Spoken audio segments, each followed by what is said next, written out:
হয়ে আসে নিঃশ্বাস, রক্ষক যদি আজ ভক্ষক হয়ে যায়, করবো কারে বলো বিশ্বাস?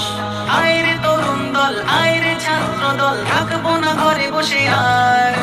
হাতে হাতটি রেখে কণ্ঠে কণ্ঠ মিলে ছাড়ো একসাথে হুঙ্কার। Justice for RG Kar, justice for RG Kar, justice for RG Kar, justice for RG Kar. খবরের শিরোনামে ধর্ষিতা বোন আমার পালিয়ে বেড়াই আজ ধর্ষক। শুনেছি আইনের চোখটা বাঁধা থাকে, তাই বুঝি নির্বাক দর্শক। আমার স্বাধীন দেশ বিচার হয়েছে শেষ, ধর্ষকদের জেল খোলা। কখনো রাজার বেশ মন্ত্রী নেতা এসে বলে পরিয়ে দেয় মালা। মোরা একা নয় লজ্জিত, লজ্জিত গোটা দেশে, আর কবে হবে সুবিচার? ফাঁসি চাই রাজপথে, দেশের তেরঙ্গা